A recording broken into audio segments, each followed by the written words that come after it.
31শে December 2021 বাংলাদেশের সুবর্ণ জয়ন্তীর শেষ প্রহরে ঝিনাইদহ কালীগঞ্জে চিত্রা নদীর পাড়ে আজ আমরা এখানে সমবেত হয়েছে মনের আনন্দে ফানুস ওড়াবো বলে। এই ফানুস উড়বে আকাশে আমাদের স্বপ্ন হয়ে, যেই স্বপ্ন 1971 সালে আমরা দেখেছিলাম, বৈষম্যহীন বাংলাদেশ প্রতিষ্ঠার স্বপ্ন। সেই স্বপ্ন পূরণের সংগ্রামকে এগিয়ে নিতে, সমৃদ্ধ বাংলাদেশ গড়ার স্বপ্নকে এগিয়ে নিয়ে যেতে আমরা আজকে এই ফানুস ওড়াচ্ছি আমাদের প্রার্থনা হিসেবে। আমরা মনে করি বাংলাদেশ এগিয়ে যাবেই, বাংলাদেশকে কেউ দাবিয়ে রাখতে পারবে না। আমাদের মুক্তিযোদ্ধাদের যে প্রেরণা, সেই প্রেরণায় উজ্জীবিত এক জাতি আমরা।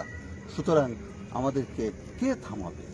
কারোর ওই লৌহ কপাট ভেঙে আমরা যে স্বাধীনতাকে ছিনিয়ে এনেছি, সেই স্বাধীনতা আমরা তার আলোতেই আমরা নতুন বাংলাদেশ, সমৃদ্ধ বাংলাদেশ গড়ে তুলব। আমরা এগিয়ে যাবই। সকলকে ধন্যবাদ জানাচ্ছি।